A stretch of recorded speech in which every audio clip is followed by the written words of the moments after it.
Oh, j'ai connu Mimi, j'ai voulu l'épater. Oui, mais pas riche, alors que faire? Lui offrir des bijoux, il n'y faut pas songer. Et c'est pas ça que les femmes préfèrent. Maintenant, elles sont au sport, vous devinez alors, avec très peu d'argent, ce que j'ai depuis quelque temps pour promener Mimi, ma petite amie Mimi, et son jeune frère Toto. J'ai une auto, je l'ai payé 300 balles chez Monsieur Hannibal, le marchand d'occasion de la rue de Lyon. Elle fait autant de bruit qu'un gros camion, 5 tonnes. Les gens m'entendent venir, j'ai pas besoin de klaxon, mais je pousse du faux col, car ça c'est de la bagnole, ce n'est pas du taco, j'ai une auto. Ah oui, alors ça c'est de la bagnole, et puis alors on est secoué là-dedans, on est chaoté, hein Mimi.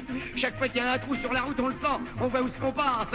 Tiens, là le moteur qui s'arrête. Attends, ça y est, c'est une panne, je vois ce que j'ai. Oh, c'est rien. Heureusement, je connais ta marque, ça y est, c'est le carburateur qui a glissé dans le radiateur. Alors, fatalement, tu comprends, ça encrasse les bougies du pont arrière, ça fait remonter la dynamo dans les soupapes, et ça empêche l'essence de venir dans le klaxon. C'est, hein, qu'est-ce que tu dis, Pépé? Que je suis calé en mécanique? Oh, bah dis, je veux. Ma grand-mère avait une machine à coudre, alors... Allez, Mimi, appuie sur le démarreur. Ça y est, Bob, nous la reparti. Ah, ça c'est de la bagnole alors, hein.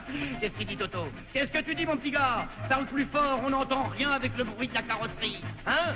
Il y a un fou qui veut nous doubler, bon, eh ben laisse-le faire.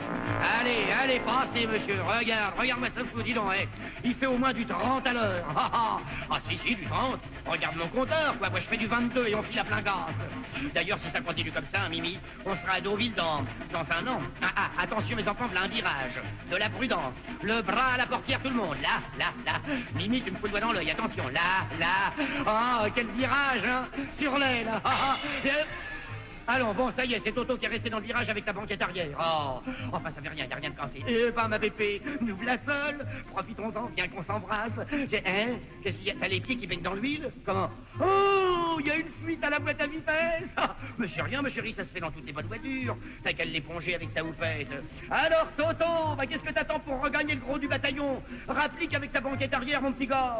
Oui, c'est un incident. T'as qu'à l'attacher après le pare-brise, là. Oui, là, avec un morceau de fil de fer. Ça y est? Bon, Mimi, appuie sur le démarreur. Hop, ça y est, nous voilà repartis. Ça c'est de la bagnole alors. Dans ma petite voiture, on ne fait pas du sang.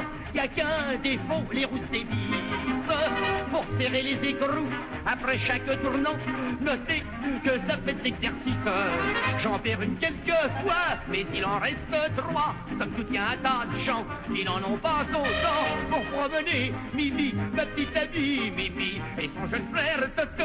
J'ai une auto, c'est le genre torpedo, c'est chouette quand il fait beau, mais si tombe de la flotte, y a pas de capote.